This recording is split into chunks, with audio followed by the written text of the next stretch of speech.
이 변하지 않는 진리가 몇 가지 있습니다. 해가 이제 동쪽에서 떠서 서쪽에서 진다라는 것하고요. 또 모든 사람이 언젠가 한 번은 죽는다라는 것입니다. 그래서 제가 고등학교 1학년 때 처음으로 이제 죽음이라는 것에 대해서 묵상하고 버스 안에서 깜짝 이렇게 놀랬던 적이 있습니다. 아, 정말 내가 죽는 건가? 라고 이제 생각을 해서 이제 버스 타고 집에 가는 길이 이제 굉장히 두려워졌던 적이 있는데요. 그래서 모든 사람은 그렇게 죽음을 두려워하게 마련이고요. 죽음은 이제 두려워하지 않는 사람도 가끔 있는데 그건 되게 두려워하더라고요. 사람들이 나라는 존재를 잊어버리는 것에 대해서는 굉장히 많은 사람들이 두려워하고 있습니다. 즉 내가 죽고 나면 아무도 나를 기억하지 못할 거다라는 사실에 이제 많은 사람들이 두려워하게 되는데요. 이 임금이나 왕들도 마찬가지였습니다. 그래서 이제 진시황은 이제 영생불사할 수 있는 약을 이제 찾기 시작했고요. 그렇지 않으면 자신의 무덤을 아주 크게 만들어서 자신의 죽음을 사람들이 평생 잊을 수 없게 만들었습니다. 이집트에 있는 이제 피라미드 같은 것들이 그런데요. 우리나라에도 이제 곳곳에 고인돌이라고 있잖아요. 그래서 이제 힘과 권력을 가졌던 사람들이 이제 자신의 죽음을 다른 사람들이 잊지 않게 만들기 위해서 만들어 놓은 그런 물건들이 굉장히 많이 있습니다. 그래서 사람들은 어떻게든 이제 자신의 죽음 이후에도 자신의 이름이 남겨지게 되기를 원하는데요. 사람은 한 번 태어나고 이제 한 번 죽게 마련입니다. 이제 근데 자신이 태어나는 자리는 선택할 수가 없습니다. 내가 어떤 부모 밑에서 태어나고 싶다라고 해서 선택할 수 있는 사람은 아무도 없습니다. 근데 이 탄생에 비해서 죽음은 그래도 조금 선택이 가능합니다. 뭐 예를 들면 내가 그 전쟁을 하다가 포로로 붙잡혔는데 이제 명예로운 죽음을 택할 것이냐 아니면 비참한 이제 생명을 연장할 것이냐 뭐 이런 정도는 이제 우리가 선택을 할 수 있습니다. 아니면 정말 이제 질병에 걸렸을 때 우리가 이거를 연명 치료를 할 것이냐 아니면 이제 여기에서 내 삶을 의미 있게 마감할 것이냐 비교적 이런 것들은 이제 선택을 할 수 있습니다. 그래서 이 나라를 위해서 헌신하신 분들은 이제 자신의 죽음을 나라를 위해서 아낌없이 이제 바치신 분들이 많이 있는데요. 자신을 희생해서 구구 운동을 펼치다가 돌아가신 분들은 이제 자신의 삶을 의미 있는데 사용하기를 원하셔서 그렇습니다. 오늘 본문 속에서 우리는 이제 예수님이 자신의 죽음의 자리를 선택하는 장면을 이제 볼 수 있습니다. 예수님께서 나중에 이제 십자가에 달려 죽으시게 되는데 그 장소가 예루살렘에 있는 골고다 언덕이 되겠습니다. 이 오늘 본문 속에서 예수님은 이제 성전을 청결하게 하시는데요. 성전에서 소나 양이나 비둘기 파는 사람들을 쫓아내시고 돈을 바꿔주는 중개인들의 그 상 확 뒤집어 엎었습니다. 그래서 이게 고상하게 표현하면 성전 안에서 예수님이 난동을 부렸다라고 되고요. 조금 속된 표현을 하면 이제 예수님이 성전 안에서 깽판을 부리셨습니다. 예수님의 행동은 이제 어떤 갑자기 욱해서 화가 나서 한 것이 아니고요. 예루살렘에 올라가기 전부터 계획되어 있고 상당히 의도된 행동이었다라는 것을 복음서는 우리에게 전해주고 있습니다. 그래서 예수님이 이 성전을 이렇게 어지럽히는 난동을 부리는 이 스캔들로 인해서 예수님은 상당히 많은 사람들에게 미움을 받게 됩니다. 내가 미움을 받을지라도 혹은 이걸로 인해서 내가 고통을 당할지라도 혹은 십자가에 달려 죽을지라도 이것은 꼭 해야겠다고 해서 한 일이 바로 예루살렘에 들어가서 성전을 청결하게 하신 사건이었습니다. 사실 이 사건으로 인해서 예수님이 이제 죽음을 맞이하게 된다는 내용이 마가복음 11장을 살펴보면 있습니다. 마가복음 11장 18절을 제가 잠깐 읽겠습니다. 대제사장들과 서기관들이 듣고 예수를 어떻게 죽일까 하고 꾀하니 이는 무리가 다 그의 교훈을 놀랍게 여김으로 그를 두려워함일러라. 즉 예수님께서 이제 그 6월절 첫날에 예루살렘에 입성하셔서 제일 먼저 한 일, 예루살렘 성전을 청결하게 하신 사건이었습니다. 그것을 지켜보고 있던 대제사장과 서기관 그리고 종교 권력자들의 눈에 눈밖에 난 것은 당연한 일이었죠. 그래서 어떻게 하면 예수님을 죽일까를 모의하기 시작한 시점이 바로 예루살렘을 예루살렘 성전을 깨끗하게 하는 요 사건에서부터 출발하게 됩니다. 이 오늘 말씀 가운데서도 이제 그런 힌트를 주고 있는 대목이 있습니다. 17절의 말씀인데요. 17절의 말씀 함께 읽도록 하겠습니다. 제자들이 성경 말씀에 주의 전을 사모하는 열심히 나를 삼키리라 한 것을 기억하더라. 즉 나를 삼키리라, 예수를 삼킬 수 있는 사건이 이 예루살렘 성전 청결 사건이었다라는 것을 우리에게 보여주고 있습니다. 이 인용하신 시편 69편의 내용은 이제 까닭없이 나를 미워하는 자들로 인해서 죽음의 위기에 처한 그 다윗 왕이 지은 시편입니다. 가까운 사람마저도 그 위기의 가운데 도와주지 않고 등을 돌리는 그러한 상황 가운데 구원을 노래하는 것이 바로 이 시편 69편인데요. 이 예수님은 정말로 예루살렘 성전이 성전이길 원했고 하나님의 은혜가 그곳에 가득하길 원했고 그 예루살렘 성전을 사모하는 마음으로 이래서는 안 된다, 뭔가 달라져야 된다라는 것을 굳건하게 보여주기 위해서 이제 예루살렘 성전을 깨끗하게 하신 것입니다. 우리가 기억해야 될 것 있는데요. 사랑하는 사람은 어떻게든 바꿔보려고 합니다. 사랑하는 사람은 내 남편이 정말 문제가 많고 심각한 위기에 처해 있을 때도 그것을 어떻게든 바꿔보려고 노력하고 또 달라지게 만들어 보려고 노력합니다. 그래서 때로는 부부싸움을 하기도 하고요.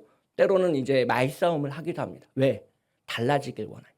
지금 이대로는 안 된다고 생각하니까 사랑하는 마음에서 그렇게 합니다. 즉 예수님이 예루살렘 성전을 사랑하는 마음 가운데 이래서는 안 돼, 달라져야 돼, 변화되어야 된다는 것을 분명히 보여주는 사건이 예루살렘 성전 청결 사건이었습니다.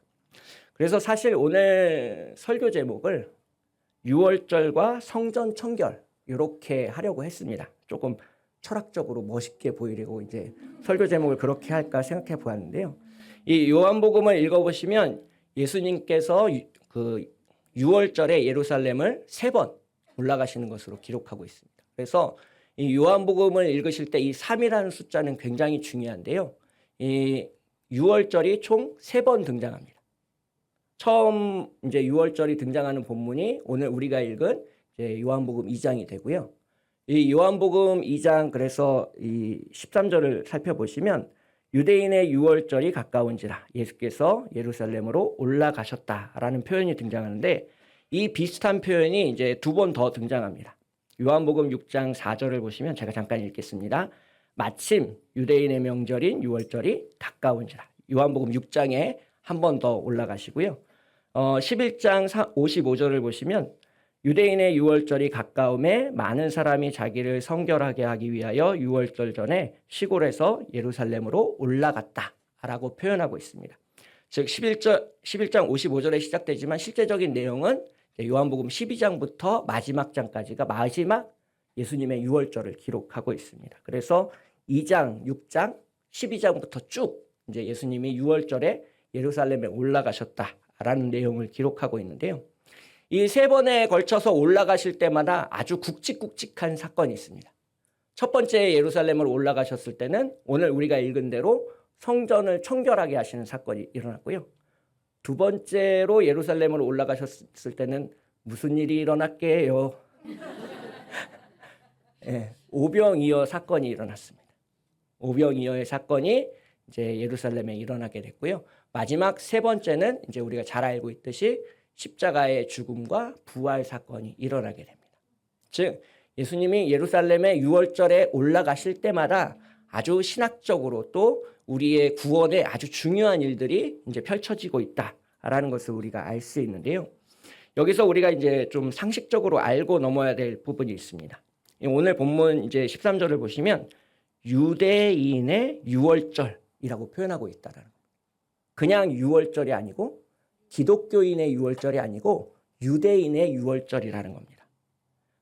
즉, 이 요한복음이 기록되는 시점에서는 이제 유대인과 기독교인 사이에 어느 정도 분리가 완전히 이루어졌다라는 것을 함축적으로 보여주고 있는 장면입니다. 그래서 유대인에게 유월절은 중요한 명절이지만 기독교인에게 유월절은 그렇게 중요한 명절은 아니게 되었다라는 것을 보여주고 있는 겁니다. 그래서 만약에 누군가 이상한 사람이 전도하러 와서 기독교인이 구원받으려면 유월절을 지켜야 됩니다 라고 말하면 100% 이단입니다. 100% 사입입니다. 실제로 그런 이단들이 있어요. 그래서 이 성경을 잘 모르면 그런데 잘 넘어가게 됩니다. 요한복음은 우리에게 이 유월절이 유대인들에게는 아주 중요한 명절이지만 기독교인에게는 이제 더 이상 그렇지 않다라는 것을 아주 짧은 단어 가운데 숨겨두고 있습니다. 암호 코드처럼.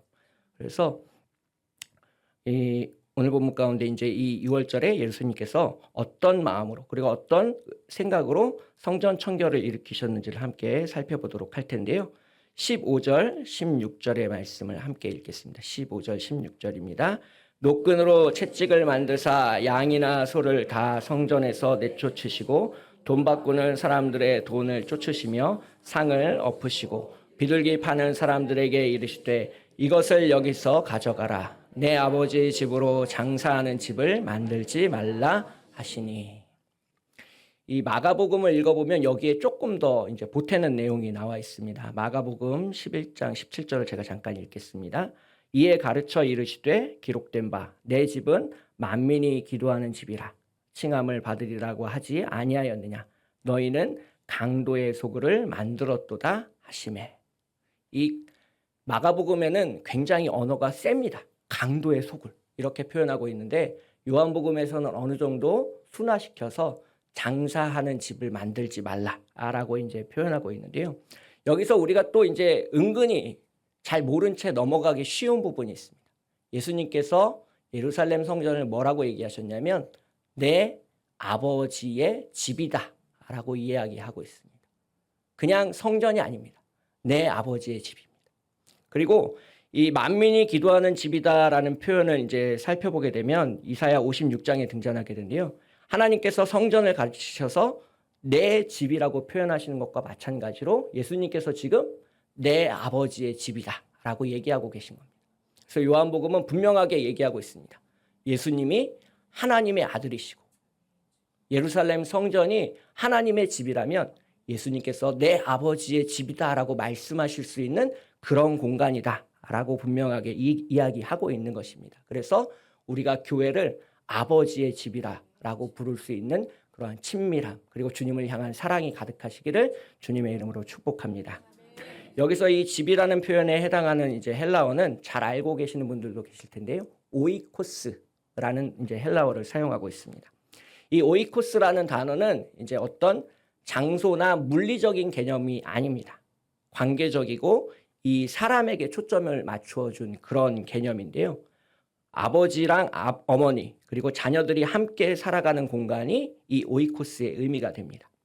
그래서 이 내 아버지의 집이 기도하는 집이라고 했을 때 그 기도하는 집의 의미는 아버지와 아들 사이에 관계가 회복되는 그런 관계를 의미하게 됩니다. 아버지랑 아들이랑 관계가 회복되면 어떻게 되냐면요. 대화가 많아집니다. 소통이 잘 됩니다. 아버지가 원하는 게 뭔지 쉽게 알 수 있고 내가 아버지께 원하는 것을 쉽게 말할 수 있습니다. 아빠 나 자전거 사줘, 뭐 자동차 사줘, 뭐 이런 거 쉽게 얘기할 수 있습니다. 그래서 그만큼 이제 하나님과 이제 기도 가운데서 관계가 원만해지기를 이제 바라는 것이 우리의 마음인데요. 이 죄가 가로막고 있을 때는 그 소통이 원만하지 않습니다. 그래서 성전의 가장 중요한 역할이 뭐냐면 하나님과 우리 사이를 가로막고 있는 이 죄라는 장벽을 깨끗이 지워내는 것입니다. 우리가 비가 오면 이제 자동차의 와이퍼를 작동시키잖아요. 빗물이 유리창을 가리지 못하게. 마찬가지로 우리가 기도하고 주님 안에서 이렇게 예배하는 가장 큰 목적이 뭐냐면 우리의 죄를 깨끗이 씻어내기 위해서입니다. 그래야 우리가 거룩한 하나님의 백성이라고 부름받을 수 있고 하나님과 원만하게 소통할 수 있고 하나님의 뜻에 인도함을 받아 오늘을 살아갈 수 있다라는 것을 예수님은 분명하게 말씀하고 있습니다. 그래서 이 하나님과 어떻게 예배하고 어떻게 소통하고 하나님을 어떻게 사랑할 것인지가 이제 교회가 가장 중요하게 관심을 갖고 초점을 맞춰야 되는 부분인데요. 당시에는 그렇지 못했습니다. 당시에 초점을 맞춘 건 뭐냐면 어떤 예물을 하나님 앞에 드리는가에 더 큰 초점을 가지고 있었습니다. 그래서 당시의 예배의 모습을 살펴보게 되면 시골에서 올라오는 사람들이 양이나 소를 이제 끌고 이제 예루살렘 성전까지 올라오게 됩니다. 그래서 내가 이제 제단 앞에 이 예물을 드리겠다라고 말하면 이제 보통 이 제사장이 그 예물을 받아서 이제 제사를 드리게 됩니다. 근데 여기에 이권이 개입하기 시작했습니다. 성전에서 인증한 예물만 드릴 수 있다. 이렇게 바뀐 겁니다. 우리가 무슨 인증 마크라고 하잖아요. 그런 인증 마크가 있는 예물만 하나님 앞에 예물로 드려질 수 있다라고 바뀐 겁니다. 그리고 그것이 성전 안에서 파는 양이나 소나 비둘기로만 가능하다라고 이렇게 바뀌어버린 겁니다. 그러면 힘들게 양이나 소를 끌고 온 사람들은 어떻게 해야 돼요? 그걸 돈으로 바꿔야 됩니다. 내가 팔고 싶은 값에 제값에 팔지 못하고 거기서 불러주는 헐값에 그 양이나 소를 팔아야 됩니다. 그러면 그 헐값을 받아서 또 뭐 해야 됩니까? 거기 성전 안에 있는 비둘기나 양이나 소를 비싸게 사야 됩니다. 정가에 팔진 않겠죠. 인증 마크가 붙어 있는데. 그래서 이 당시에 돈이 없는 사람은 정말로 예배드리기 힘들었습니다. 예수님은 이러한 어떤 그때 당시의 종교 관행 시스템을 고발하셨고, 이 예물이 중요한 것이 아니라 우리를 용서해 주시는 하나님이 더 중요하시다라는 것을 선포하고 계시는 것이 바로 이 성전 청결 사건입니다. 우리가 은혜로 구원을 받았지 예물로 구원을 받은 것이 아니다라고 예수님께서 말씀하고 계신 것입니다. 그래서 이 예수님은 이 일부러 노끈으로 그 사람들을 다 내쫓으시고 상을 엎으신 겁니다. 이러한 보이지 않는 말씀이 이 성전 청결 사건 안에 담겨져 있는 것인데요. 이러한 것들이 절대 예배 공간에서 존재해서는 안 된다라는 것을 이야기하고 있습니다. 이 개혁교회의 모토가 되는 에클레시아 리포마타 세페르 리포만다라는 이제 로마자가 있습니다. 이것을 이제 우리말로 쉽게 번역하면 개혁교회는 항상 개혁되어야 된다라는 의미입니다. 즉 가만히 있지 않고 아무것도 하고 있지 않으면 언젠가는 썩고 부패하고 타락하게 마련이다 라는 것이 인간을 살아가는 삶의 진리 가운데 하나입니다. 개신교가 생긴 목적, 이 장로교가 생긴 목적, 또 개혁교회가 생긴 목적은 그것입니다. 천주교가 타락했기 때문입니다. 천주교가 면죄부를 팔기 시작했습니다. 그러면서 돈으로 신앙이 없는 사람도 구원받을 수 있다라는 메시지를 교회에서 선포하기 시작했습니다. 그것을 반대한 사람이 종교개혁자 마르틴 루터입니다. 그것을 고발했고 우리가 절대 하나님의 은혜로 구원받는 것이지 그러한 면죄부를 사거나 이제 어떤 공로로 인해서 우리가 구원받는 것이 아니다라고 이야기하고 있는 것입니다. 그래서 교회가 죄를 용서하는 근본적인 존재 목적에 더 헌신할 때 교회는 부흥할 수 있습니다.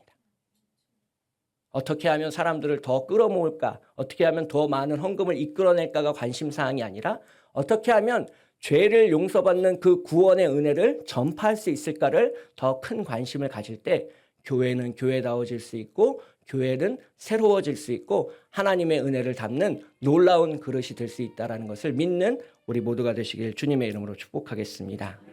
여기에서 첫 번째 메시지를 발견할 수 있는데요. 첫 번째 메시지 함께 읽겠습니다. 예배의 목적은 하나님과 우리 사이의 관계를 회복하는 것입니다. 그래서 우리가 출애굽기를 읽을 때 저는 이렇게 좀 읽어주셨으면 좋겠다라는 생각이 있습니다. 우리가 애굽에 10가지 재앙이 내렸다라는 것은 다 잘 알고 있습니다. 출애굽기를 읽으면. 그리고 뭐 출애굽기 15장에서 홍해 바다가 쫙 갈라져서 이스라엘 백성이 정말로 거기를 이제 물이 없는 길처럼 걸어갔다라는 것은 대부분의 성도님들이 잘 알고 있습니다. 근데 제가 이런 질문을 드리면 갑자기 당황하시는 분들이 꽤 많습니다. 그러면 하나님께서 왜 이스라엘 백성들을 출애굽시키셨을까요? 출애굽의 목적이 무엇일까요? 라고 물어보면 갑자기 이제 머리를 극적극적 거리면서 글쎄요, 그런 건 설교로 잘 못 들어봐서 이렇게 대답하시게 됩니다. 이 출애굽기 3장 18절을 보시면 출애굽에 대한 분명한 목적이 나와 있습니다. 3장 18절 말씀 함께 읽겠습니다. 그들이 내 말을 들으리니 너는 그들의 장로들과 함께 애굽 왕에게 이르기를 히브리 사람의 하나님 여호와께서 우리에게 임하셨은즉 우리가 우리 하나님 여호와께 제사를 드리려 하오니 사흘길쯤 광야로 가도록 허락하소서 하라. 즉 하나님의 눈으로 성경을 읽기 시작하면 10가지 재앙 더 이상 중요하지 않습니다. 홍해 바다가 갈라진 거 물론 놀랍죠. 근데 그게 우리의 관심사가 될 수는 없다는 것을 알 수 있습니다. 하나님이 우리를 부르신 목적이 예배이고 우리는 예배하는 공동체로 부름을 받았다면 정말로 하나님을 온전하고 신실하게 예배하는 것이 무엇인가를 더 관심 갖고 사랑하고 지켜볼 필요가 있다라는 것입니다. 그리고 그 예배 가운데 죄를 용서받고 하나님과의 관계가 회복되는 것이 얼마나 큰 은혜인가를 깨닫는 우리 모두가 되시기를 축복합니다. 이것을 제일 잘 보여주는 본문이 이제 마태복음 21장에 나오는 성경 청결 본문입니다. 마태복음 21장 13절 14절을 제가 잠깐 읽겠습니다. 그들에게 이르시되 기록된 바 내 집은 내 집은 기도하는 집이라 일컬음을 받으리라 하였거늘 너희는 강도의 소굴을 만드는도다 하시니라. 맹인과 저는 자들이 성전에서 예수께 나옴에 고쳐주시니. 즉 예배 가운데 회복이 일어났다는 것을 마태복음은 온전하게 보여주고 있습니다.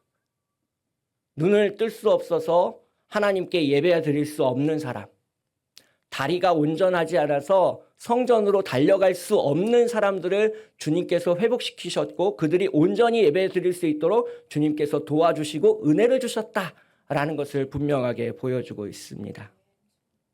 그래서 정말로 예배 가운데 일어나야 되는 가장 중요한 일은 하나님과 나 사이, 하나님과 우리 사이의 관계가 회복되는 일이라는 것을 믿고 고백하시는 우리 모두가 되시길 주님의 이름으로 축복하겠습니다. 오늘 본문에서 하나님께서 말씀하시는 두 번째 메시지를 함께 읽어볼 텐데요. 20절, 19절부터 22절까지겠네요. 그렇죠. 19절부터 21절까지의 말씀 함께 읽겠습니다. 예수께서 대답하여 이르시되 너희가 이 성전을 헐라 내가 사흘 동안에 일으키리라. 유대인들이 이르되 이 성전은 46년 동안에 지었거늘 내가 3일 동안에 일으키겠느냐 하더라.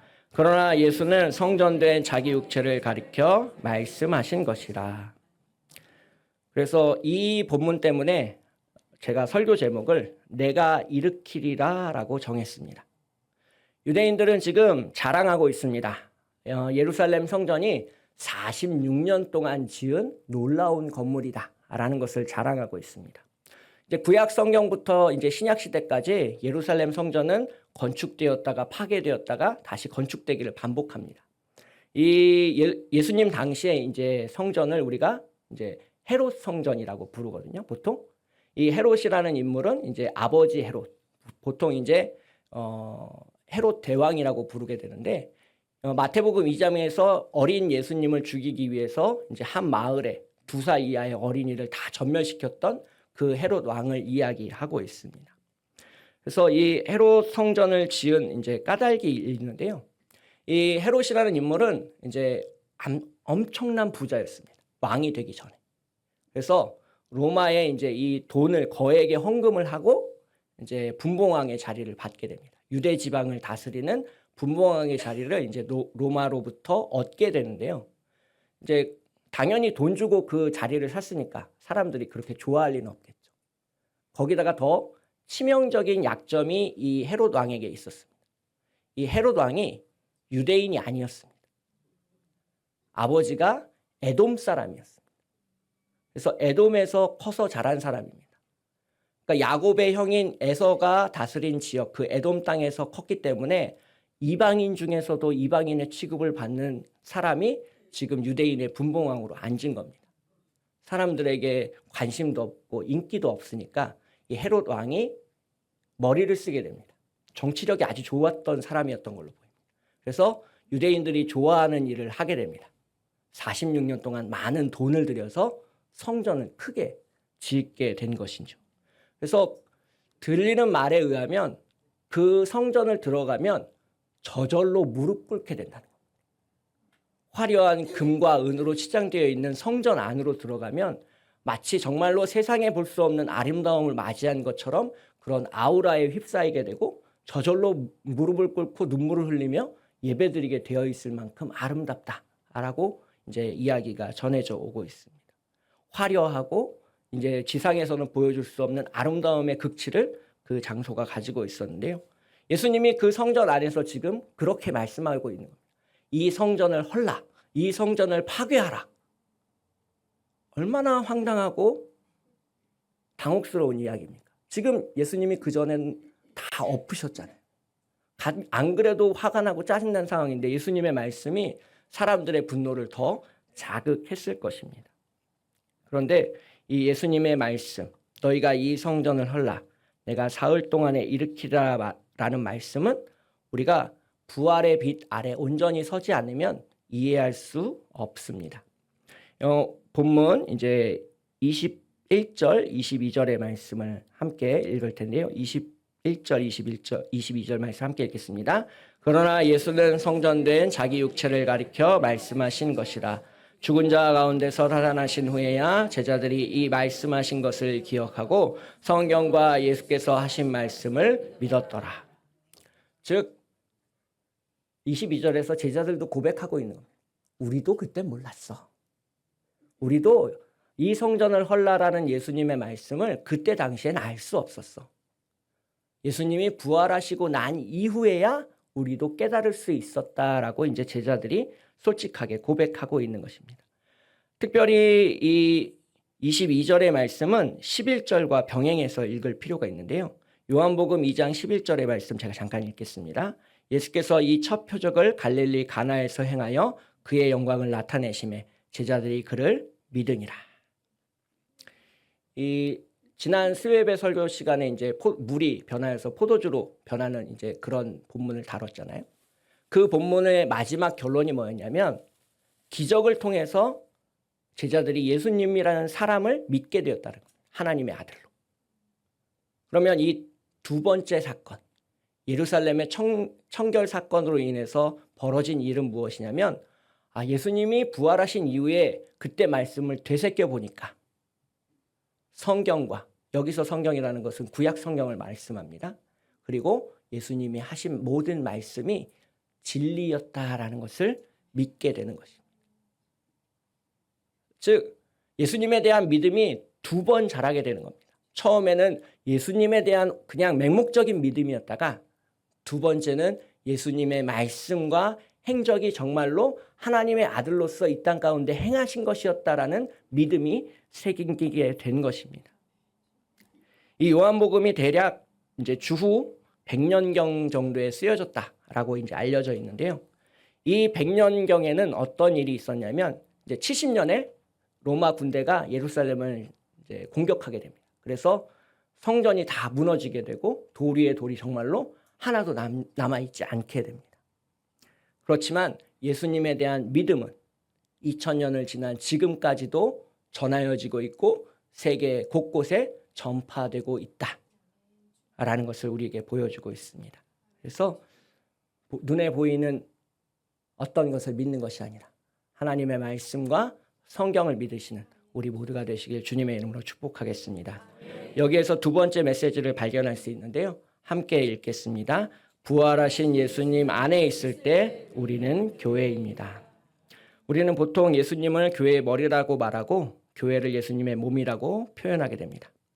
더 정확하게 표현하면 부활하신 예수님의 몸을 우리는 우주적 성전이라고 부르게 됩니다. 교회가 예수님 안에 있지 않고 만약에 예수님 말씀 가운데 있지 않다면 교회는 더 이상 교회로 부름받을 수 없습니다. 아무리 화려하고 아무리 많은 사람이 모인다고 하더라도 그것은 더 이상 교회가 아니고 그 교회를 통해서 하나님의 말씀이 전달될 수는 없습니다.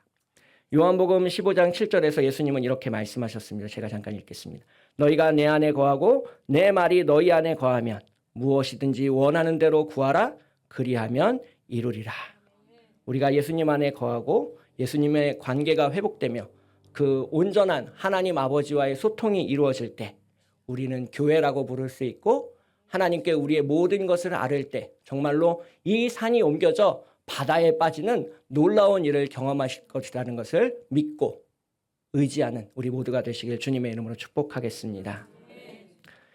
이 설교를 이제 마치려고 하는데요. 설교를 갈무리하면서 짧은 시 한 편을 소개하려고 합니다. 독일의 찬송가 뒤편에 있는 이제 기도문으로 알려져 있는데요. 구약을 전공하셨던 제 은사님께서 이제 수업 시간에 소개해 주신 시편입니다. 이 제목은 길 떠나는 이를 위해 복 비는 기도입니다. 길 떠나는 이를 위해 복 비는 기도.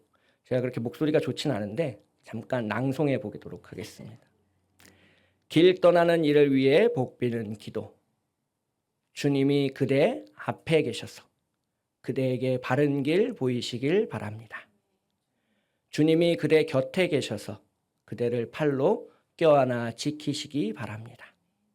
주님이 그대 뒤에 계셔서 그대를 못된 사람들의 흉계에서 보존하시기 바랍니다. 주님이 그대 아래에 계셔서 그대가 떨어지면 받아주시고 그대를 덫에서 끄집어내시기 바랍니다.